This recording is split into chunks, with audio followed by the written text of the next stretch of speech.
night yesterday. I would like to start our conversation with the audience that will have the opportunity to ask us questions on some topics. I remember when I was listening to one of your keynote speeches about the Brexit, you started by saying something around these lines.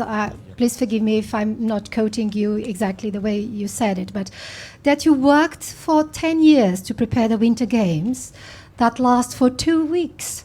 And that was the greatest lesson on patience that you got so far. So how have you been applying that lesson to this Brexit never-ending story?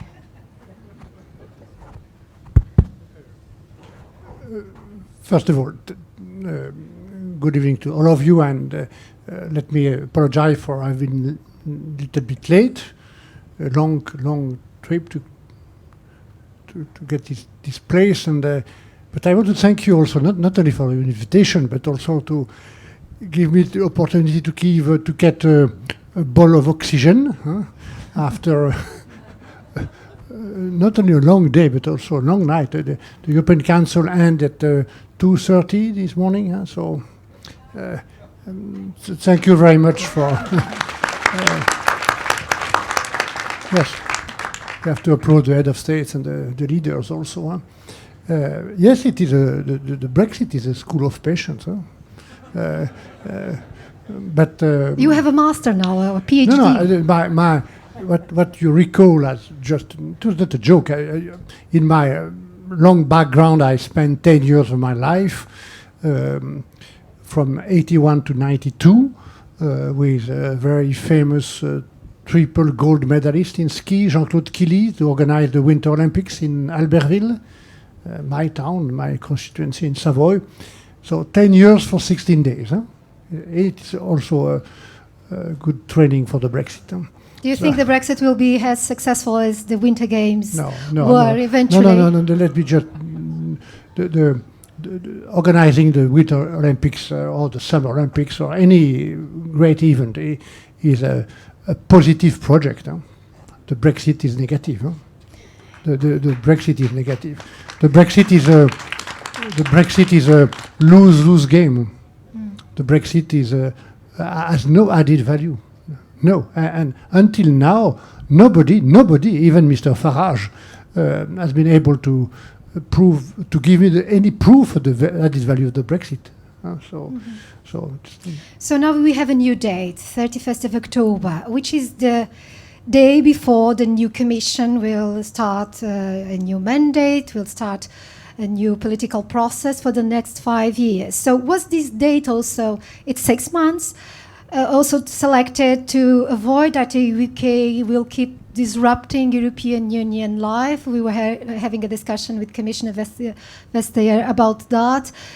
Do you think that in 6 months' time there will be maybe elections, a new referendum? What do you expect to happen? What I expect to happen, what I hope, and what I really hope is that the UK will be able to ratify the treaty. If the will and the wish of the UK authority, the UK Parliament, the UK government is still to leave, as they have decided to leave 3 years ago. 3 years ago, it's time for them to act and to decide. And once again, it must be clear that we regret this vote. I regret profoundly the Brexit. But we have to respect the decision of the UK citizens, the majority of them, and to implement this decision. So we are at that stage. I've worked with my team, which is an exceptional team, 2 years under the control and under the mandate of the European Council, the head of state, the European Parliament. Don't forget the European Parliament. On our side, the European Parliament will have the last word to ratify. So we have worked to implement the decision of the UK citizens, because we have to respect this decision, which is a sovereign decision, even if we regret this decision. So now it's time. It's time for decisions in the UK side And it's clear that what happened, the situation today is and has been unpredictable and remain uncertain. No?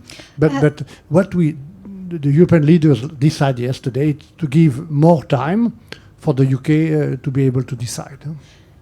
The festival today started with this Irish comedian Andrew Maxwell. I had the opportunity to be here for 5 or 10 minutes, and he said that there was an absolute absence of information that were all about myths and fairy tales, that people were given a word in the referendum, but they were not actually very aware of what was going on.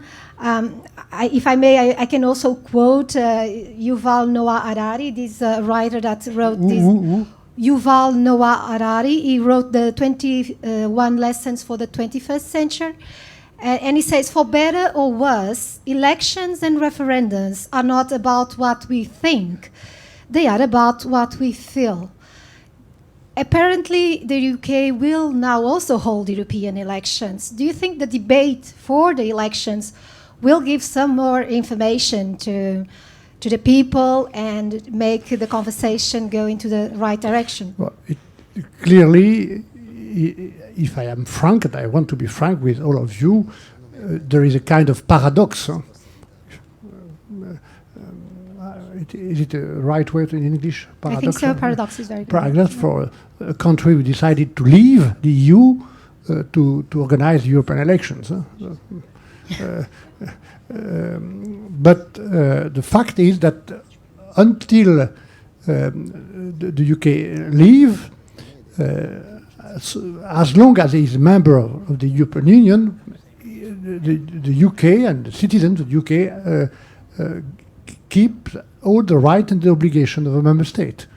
That means that if the UK is still a member the 23 or 22 of May,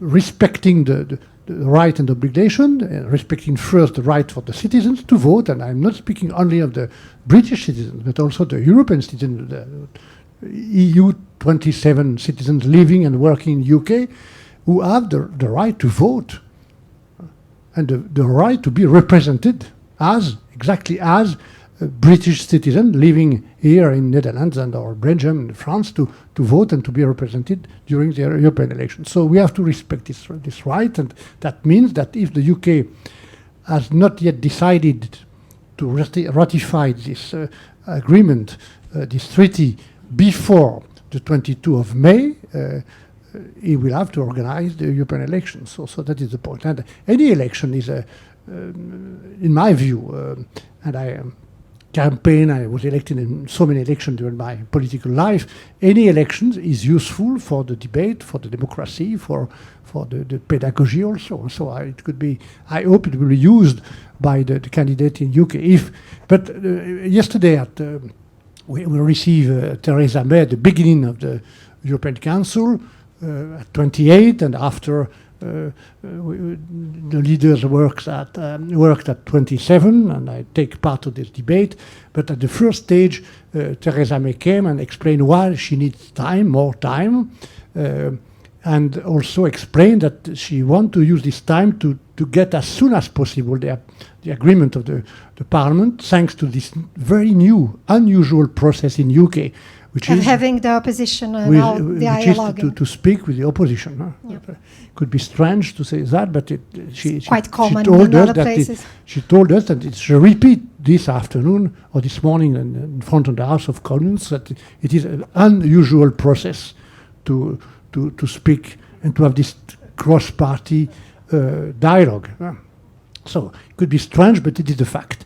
So she hopes that this cross-party dialogue could give an outcome, positive outcome, in the next few weeks.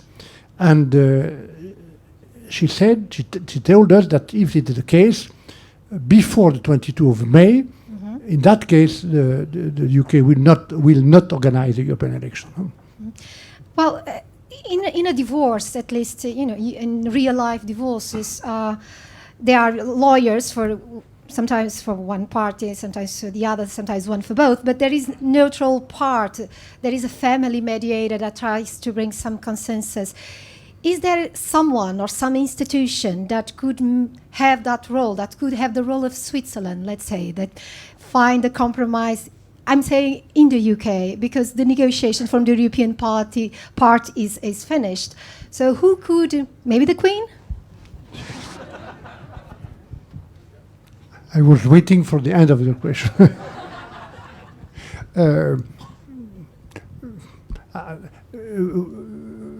We have negotiated. We are still able to negotiate what remain open, which is the political declaration, which is the framework of the future relation with the UK. So we negotiate only with the UK government. And it's difficult for me as a EU negotiator to intervene or to give my personal feeling or my personal opinion about the domestic and the national politics in UK. I have to respect this political and parliamentarian life, and I will do that, because it's not my role, it's not my mission to intervene or to give my personal opinion. So when you asked a question a few minutes ago about what about the referendum, a new public vote, what about general election, I can have my personal opinion on these two topics, but I can't give my opinion publicly. And I think we have to understand that point and the point of view. So I don't certainly not comment about the role of the Queen. Huh? Well, yeah, well, nobody really knows what she thinks about at this point. But let's hope that these 6 months bring some clarity. You have been working in a close relationship with Theresa May, her government, several ministers. I don't know if you want to disclose how is this relationship between the two of you, but do you fear that a hardline conservative prime minister may come in and replace her? And then for the second part of this negotiation, for the future relationship, everything will become even more complicated. First of all, we are still in the first part of the negotiation. And it's not finished. It will be finished with the ratification by the House of Commons of this treaty, including is it easier to do this it with Theresa May? This package. I don't know. Don't ask me to I'm not a journalist, so sorry. I cannot comment and cannot intervene. It's not my role. I have no right to intervene in the domestic debate of the UK. I worked, I negotiate, and I respect the UK government. And I have already worked with 3 ministers in charge of the Brexit. Mm-hmm. Exactly. And I'm ready to work with any minister sent by Mrs. May. I respect these people, and I want to help them as the UK, the EU leaders decided yesterday. You have to understand why finally the 27 once again unanimously decided to give these 6 months of extension of the negotiations. We do not need this extension on our side. For the withdrawal agreement, 600 pages, not so easy to read, but the negotiation is over. We will not reopen this negotiation on the withdrawal agreement. What still is open now is what we call the political declaration, easier to read, 26 pages, describing the future relationship between the UK. And in fact, ladies and gentlemen, dear friends, what is much more important than the divorce, using your word, is the future relation with the UK. The divorce is just to put certainty where the separation creates so many uncertainties. And we have worked seriously, rigorously, objectively with the UK to find the way to give answers and to put again legal certainty in so many areas, in so many issues where the divorce creates, as any divorce, as any separation creates uncertainty. I can just give you, just to explain what is the content, the substance of this 600 pages of the new treaty on the Brexit. Number one, the citizens. 3.5 million people, citizens from the 27 are living and working in the UK. 1.5 million British citizens are living, working in one of the 27 countries. All these people, the totality, 4.5 people or 5 million people, has rights, social rights, social security rights, citizens' rights. And we agree with the UK to give a certainty and to give a security of all these rights for all these people for the duration of their life, for themselves and their family.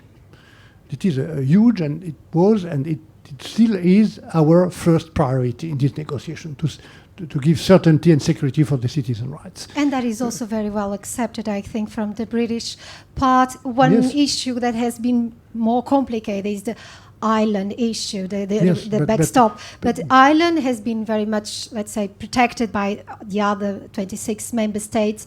Do you feel that this is really important because any violent incident or could really bring the ghosts of the past to Ireland? There is no added values for the Brexit, clearly. It is a lose-lose game. But the place where you can have the proof that the Brexit could be very negative and create, I don't know the word in English, regression, huh? The contrary of a progress is Ireland. Is Ireland. Regression. Regression. Can also speak French, and perhaps it could be. But regression, in regress. So why? Because after so many troubles and difficulties and the crisis in this island of Ireland between the two communities in Northern Ireland, 21 years ago, not so far, they decided, these people, the leaders, two of them got the Nobel Prize, John Hume and David Trimble, imposed a peace, thanks to a strong document called the Good Friday Agreement. And thanks to the Good Friday Agreement, now there are on the island of Ireland, between the two communities, 140 different cooperations for young people, women, for many issues, environments, health, and so on. Supporting by the UK government, by the Irish government, and obviously by the European authorities, the budget of the EU. Financial resources as well. The resources, the peace program. I have been in charge of the peace program 15 years ago as a commissioner in charge of the regional policy. And the key point, the key of this stability, of this peace, is the fact that there is no border. You are here, where we seated, in UK, Northern Ireland, we cross this room, and you are in Republic of Ireland. It is key to keep this situation. We cannot, and we must not, and we will not rebuild a border. But there has to be some control. But the fact is, this situation is okay, no problem, until as long as the countries are in the same single market and the same customs union. Why? Because I just want to recall that at each and every external border of the single market, 500 million consumers and citizens, 22 million businesses. That is a single market. At each and every external border, we are obliged to implement a series of control for each good entering in the single market. Why? To protect the consumers, animal disease, food security, for instance, to protect the budget, national and European budget, through the fees and the rights of VAT and custom rights, and to protect the businesses, to check the norms and the standard of the products imported. Why? For instance, to fight against the counterfeiting. So, protecting the consumer, protecting the budget, protecting the businesses is the reason why we implement this control. So, in Ireland, the new limit, because of the Brexit, the new limit of the single market go straight in the middle of the island. And we need to implement these checks and these controls for each good entering in the island or in the Republic of Ireland without rebuilding a border. That is the point. So it's because fitting a square in a circle. Let me just explain that an animal, and we have to prevent it, to be very careful about the animal disease. Remember that I have been the French Minister for Agriculture and Fishery, so I'm very involved in these matters. Any animal entering in Northern Ireland coming from Great Britain, the same country, is entering in Netherlands, in Greece, in Belgium, in Spain, mechanically, because we are speaking the same single market. We have no control inside because we implement the control at the external border. And the external border of the single market goes through the middle of the island. So we have to find a solution. And what we have proposed, the first stage is to include exceptionally Northern Ireland in our custom territory. And I face a strong opposition of a part of the political leaders of Northern Ireland, the DUP and so on, a huge critic about the fact that the EU want to implement borders between two parts of the UK. It was not our goal. Just with my team, working to find operational solutions for the problem created by the Brexit. And what creates a problem in Northern Ireland is the Brexit, nothing else today, and put at risk the stability. So the second proposal I put on the table is to incorporate the totality of the UK-wide solution in our custom territory unless we find together another solution. And now the second proposal, which in fact was at the beginning the proposal of the UK itself, is opposed by a part of the Brexiters, speaking about the fact that you will maintain against its will, and we wish UK in our custom. So this is the difficulty we face in the very complicated. But everything is complicated. Yeah. Everything. And very complicated, and for the Irish people also very delicate. But we could move on maybe now to speak a bit about the impact of Brexit in Europe, because you are one of the people saying that we have to learn lessons, that some of the issues that were making the UK citizens upset about the EU, we can also find them here in Europe, and that European Union has to reinvent the model. So where should we start to reinvent European Union to address people's problems, namely in jobs, in economy, in thinking that they are going to be taken into consideration? Let me just you want to go back? Say a few words more about the Brexit itself, not for the divorce, which is the reason of this treaty, but the second document is much more important, describing the future relation, because in any case, the UK will remain a great country, a neighbor, a partner, a friend, an ally. So my goal and my mission is also to prepare the second stage, a new negotiation after the Brexit negotiation, and we are ready to open as soon as possible after the ratification of the divorce treaty. We are ready to build and to work on what is most important, the future and sustainable and unprecedented partnership with the UK in many fields where we have to rebuild after the Brexit. For instance, trade and economy, specific cooperation in some issue sector, in aviation, aviation, police, transport, cooperation between universities, the Erasmus program. So they will be on board with us for many years to come. Third pillar would be about police and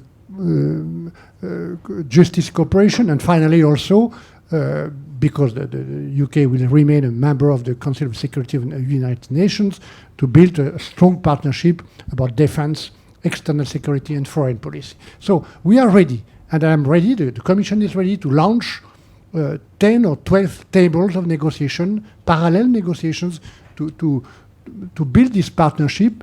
And this point is important for you as citizens coming from many countries, because at that stage, for these new negotiations and the new treaties or the new agreements we have to build with the UK, it will be mixed treaties, mixed agreement, requiring not only the ratification by the European Parliament on our side, but also the ratification of the 27 national parliaments by unanimity. So a long process as well. I recommend not to underestimate the difficulty of this process. It's the reason why I answer to invitation, and I'm now doing my third tour of the 27 capitals, meeting each time the Prime Minister, the trade unions, the business community, and the national parliaments in each capital, because we have to prepare in the same transparency, the same spirit of dialogue and trust, this second stage of negotiation. I come back to your... So the question about yes, now our future with them, of course, with this relationship that you are saying, yes, there will be a close relationship. They will be next to us. It's an island. It's not a boat. It's not going anywhere.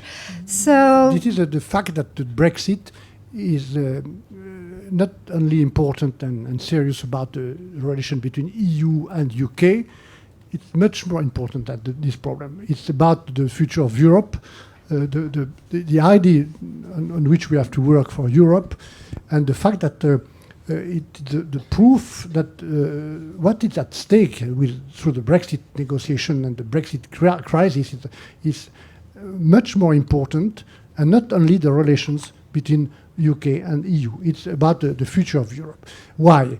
I just mentioned Mr. Farage. Huh? You know Mr. Farage. Huh? That might become again a member of the European Parliament. Yes, perhaps. Depends of the citizens. Huh? Depends of the voters. Huh? Depends of the democracy. Absolutely. I met Mr. Farage a few months ago at his request. And at the end of this meeting, which was a very stimulating meeting, ask him one question. Mr. Farage, can you tell me, because you were the front line of this Brexit campaign, you won, okay, now we are going to deliver the Brexit, okay. Can you tell me how, after the Brexit, you see the future relation between EU and UK? What is your vision of the future? And the answer of Mr. Farage has been, and it's still very interesting. It's very short and clear. Immediately, he answered to this question, Mr. Barnier, after the Brexit, the EU will no longer exist. After the Brexit, the EU will no longer exist. This man wants, and some others, to destroy the EU. Destroy the European project. Donc we have to be careful. And my message to you today is take care of Europe. It's fragile. Mr. Barnier, do you think so also that means just that we are to go what you are saying, do you think that the Brexit also is kind of a vaccine against other countries that would think about, oh, this is too difficult, let's move out, and somehow they will try now the countries to organize and resolve the differences instead of just everyone going in separate ways? It's not enough to to recognize the fact that in many countries, perhaps this one where we are today, in my country, Italy, some political leaders who 2 or 3 years ago made so many speeches about for their country to leave the Eurozone or to leave the EU. It was the case for Mrs. Le Pen, for instance. It's no longer the case today. But it's not enough to see or to recognize this situation. We have to draw the lesson of the Brexit. And I recommend to listen, to understand, and to answer to the people. Because it's probably too late for the EU, for the UK, because it had decided to leave. It's not too late for the other countries. And I spent a very interesting time to listen. The reason why I received, my door has been open to each and every UK leaders. And I see and I try to understand why 52% of the British citizens vote against Europe. And there is obviously many British reasons, but there are also reasons about the social crisis, the social fear, the people asking for more protection against the bad consequences of the globalizations. We have to understand.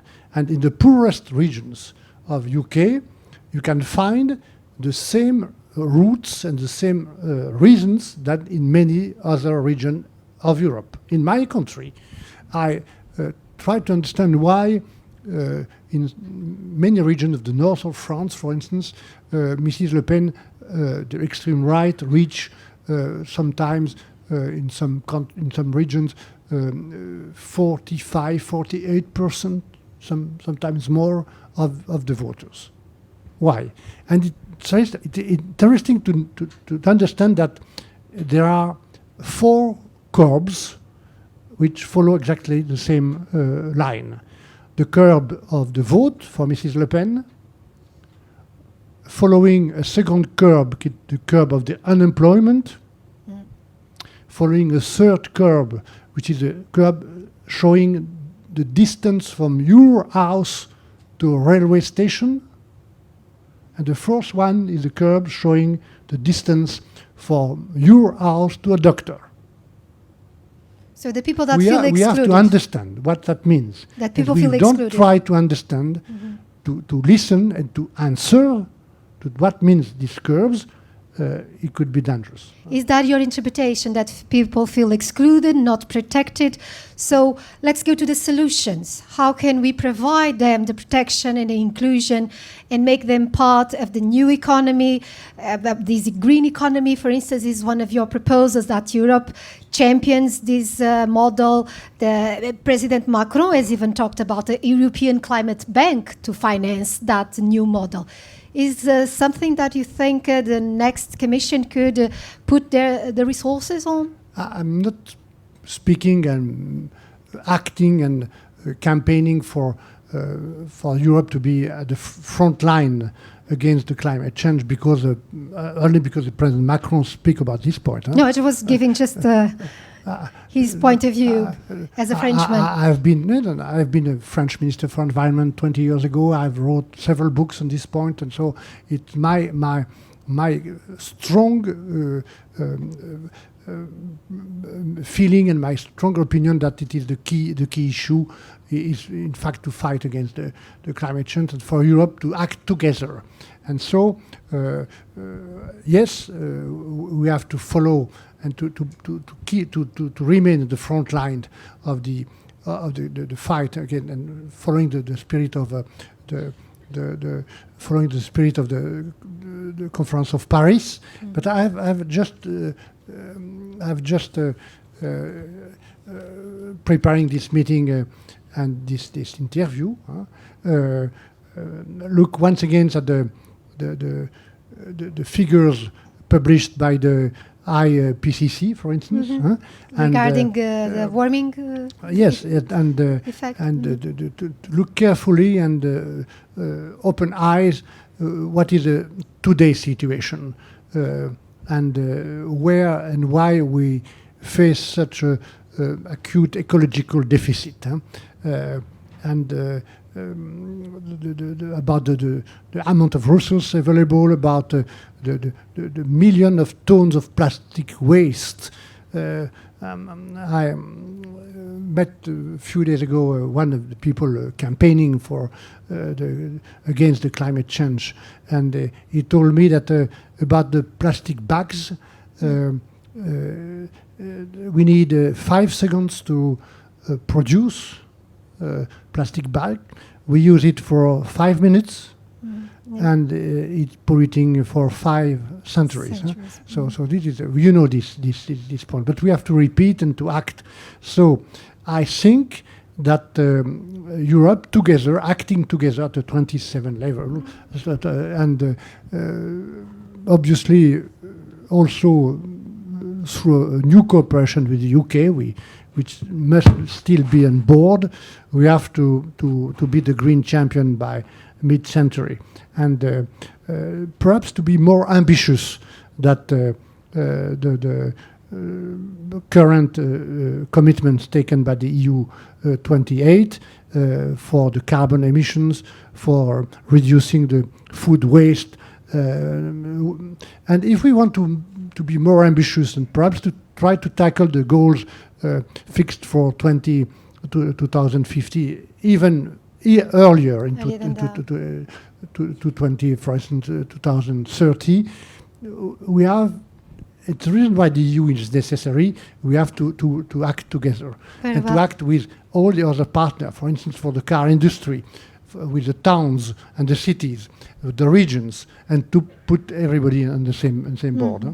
In this festival, there are a lot of panels of discussion, various topics, and of course, circular economy, fighting climate change is a big topic. We have also a lot of people here discussing the future of industry, of technology, of all the opportunities and threats of the digitalization of our society.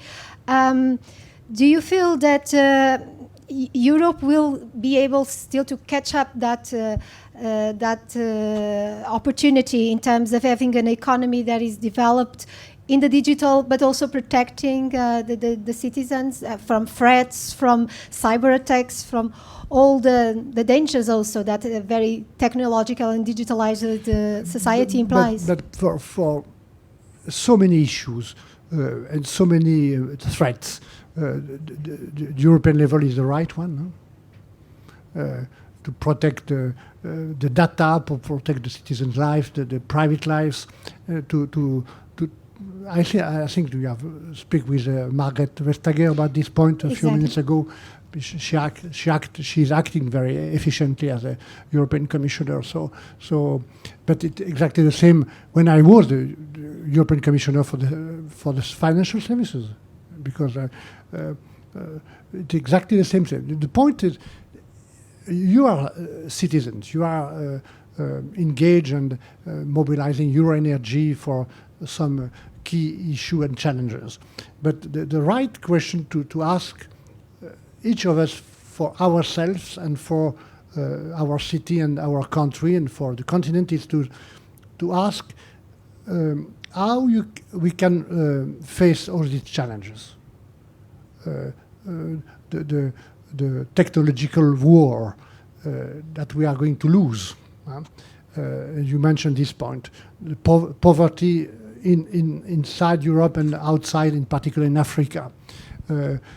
How to face and to act not against, face the global finance.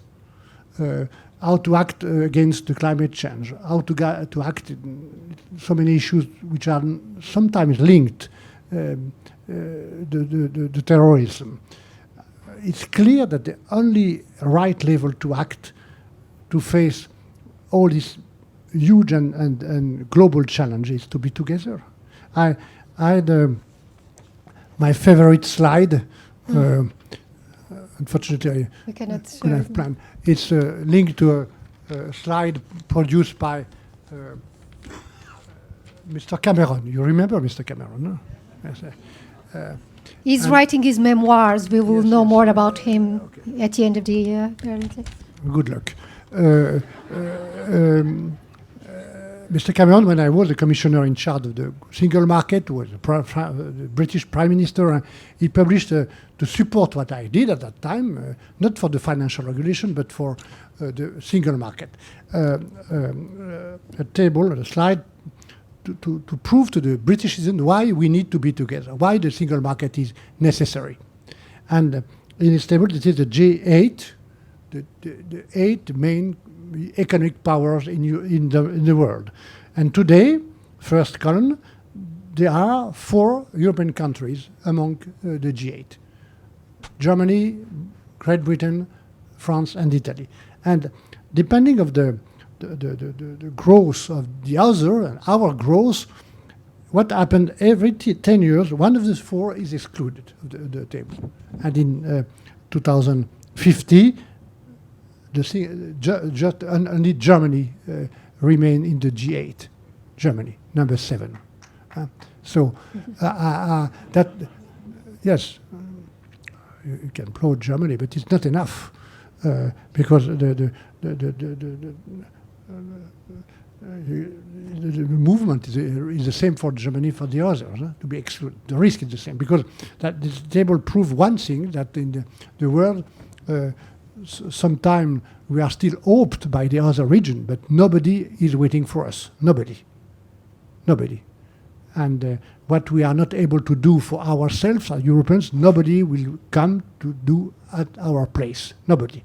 And I use the same figures that Mr. Cameron to show what is the situation. We remain together, 27, and if we are alone, as UK has decided to be alone. Being together, we remain at the table, where the order or the disorder of the world in the next 50 years will be organized. And the key point is, if we want to be at this table, if we want to be actor of our own destiny and not spectator, actor, not spectator, we must be European, in addition to be Dutch or Belgium or French. We must be European, in addition, not at the place, patriot and European. To have the two identities, the national and the European. And if you have just one point to remember about this intervention here, thanks to European movement, remember of these figures. Huh? We must be together. And exactly to face all the challenges you mentioned, and I mentioned also, and there are so many others. We have to... Absolutely. But I wanted to... There was a topic that we haven't discussed it here with the previous guest, but maybe also connected to the future relation of the European Union with the United Kingdom, which is... this is a project also of peace. It was after the war, and... terror attacks, security issues are still very worrisome in some countries. I think the Netherlands and France and Belgium, the polls show that people are also worried about that. The United Kingdom was not keen on European Union army, let's say. Now with the Brexit, do you think that it's time for the Europe also have a security and military strength? Also, considering the relationship with the United States and other powers, you think it's time for Europe also to become a protagonist on that area? Yes, it's time for Europe to assume and to organize itself to be in charge of its own security. This is not contradictory. What we can do with other third countries, what we have to continue and to improve and to amplify in the framework of NATO. But it's clear that once again, what we are not ready to do for ourselves, by ourselves, nobody will come to do it at our place. So if you look at the new speeches of the American president, but you look at the strong influence of Russia, the new power of China, so many challenges around, the geopolitical challenge all around us, in particular in Mediterranean. we have to decide to be a global actor, not only a supermarket. We have to build a strong political capacity. What is the proof of a global actor? What determines the fact that you are actor and no longer spectator of your own destiny? 4 points. An economy, currency, foreign policy, and defense policy. We are not yet that. We have to continue to consolidate, to improve the single market. There's so many things to do, and to protect the single market. But we have to do much more than that. It's the reason why we have created this diplomatic service, and the reason why, thanks to the President Juncker and the leaders, we have launched so many new initiatives for the first time. For instance, using the European budget for defense expenditures and investment in research and strategic research, and create this structured cooperation in defense. It's not contradictory what we are doing together, and we must continue together in the framework of NATO. It's not contradictory what we are doing on a bilateral level between Netherlands and the UK, between France and UK. We will continue all this initiative, but we have to build by ourselves the main tools of our defense. And to be clear, I cannot imagine the future challenges of the stability of the EU, the continent of Europe, without a strong cooperation with UK. Also, in And if you look, if you take a few minutes to read these 26 pages of the political declarations about the future cooperation with UK, you can see many paragraphs about the defense, and we have found at least 5 instruments to put in place and to implement this future cooperation. Absolutely. As far as the operation outside, cooperation between the services, fight against the cybersecurity, and the cooperation with the European Agency of Defense. We have already described precisely what will be the instrument of the new cooperation between UK and EU. We are approaching the last minutes of our time. In times of Brexit, there's a theme that somehow disappeared from the whole discussion. Maybe it's not very wise of me to finish this interview and this debate with this topic, but I think it's time to speak about Europe. Might not be a El Dorado, but there are still countries wanting to join. The Balkans, for instance. What is going to happen to the enlargement that at a certain point it was a big project, keep expanding the EU. Now we are trying to save the European Union that you have, but should these countries still have ambitions in terms of joining? Is it possible to embrace other countries and have even a larger family? First of all, we need, it's not yet the case, to finalize this Brexit, which is for the first time one country willing to leave. That proves that the EU is not a prison, but we are not at the end of these negotiations, and we have to prove that it's possible to leave. This is the first priority. We have put in place several process of negotiation for the accession of new countries, and you mentioned countries of the Balkans. Some of them have already joined. Yes, but some of them at the door yet. The Balkans are the very important historical and key regions for us, for the stability of Europe, and you can look at the history.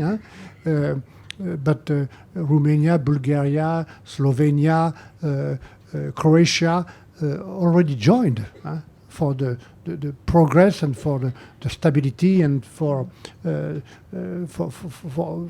both sides. It is a good thing. We still have Serbia and Montenegro, yes, and we have already engaged the process of association and negotiation for a future accession for the country of the Balkans, the Balkan regions. And I think that the country of this region of Balkans inside Europe, in the middle of Europe, must have and has the reason to keep the ambition to be once member of the European Union. But they have to be prepared, and we have to be prepared also. Okay. My last question, you already said that you are willing and still have energy and interest in carry on with your duties as chief negotiator for the Brexit.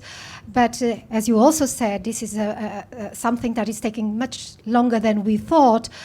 Would you consider at a certain point to delegate this huge task on someone else and pursue other professional avenues? After all, you are not a candidate, but your name comes a lot as a candidate for President of the European Commission in case elections don't give a clear picture.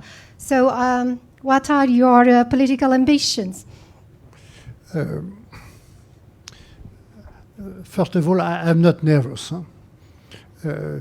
I just want to be useful.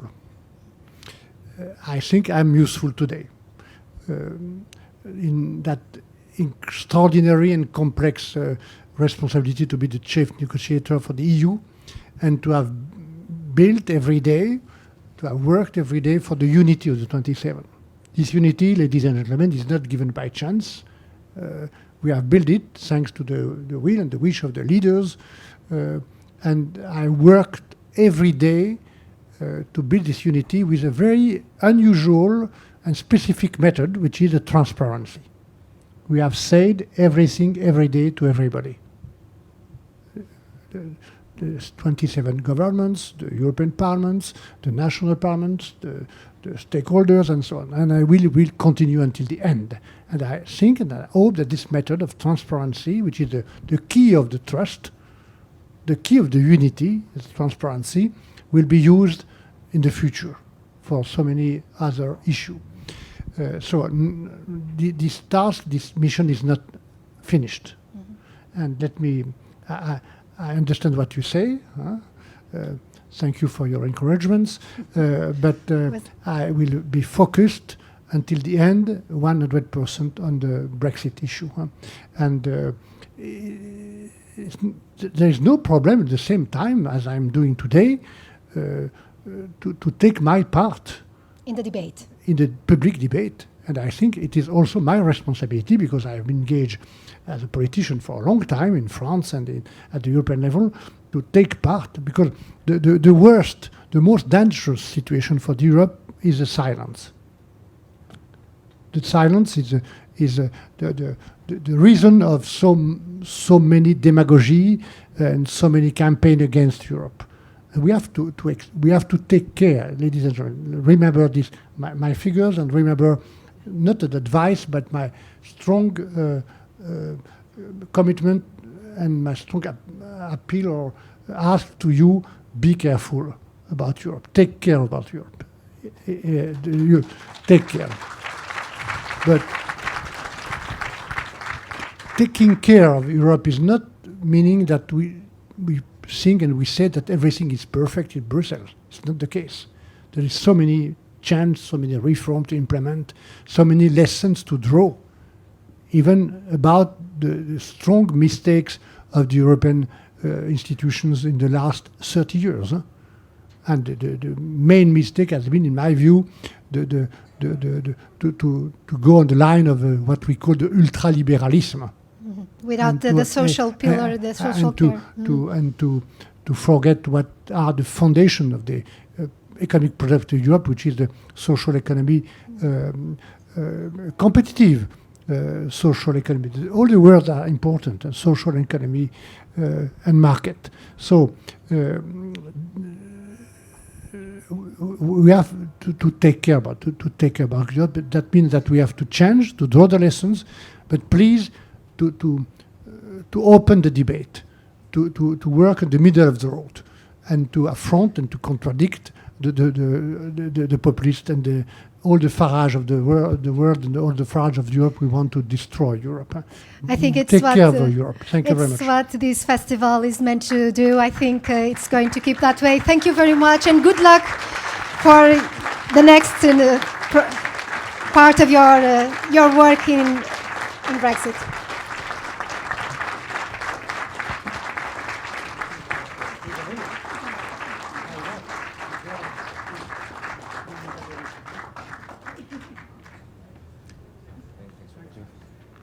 Well, thank you very much. Thank you indeed for joining us. Yes, it was a passionate work. I should say we have more to come, especially right now at 8 o'clock at the church. We're having a big discussion on sustainability, a European movement, Metro, Eurocommerce, discussing different issues on sustainability, followed by a reception with great food and fantastic wine. So at 8 o'clock, starting just about now, at the church across the street. And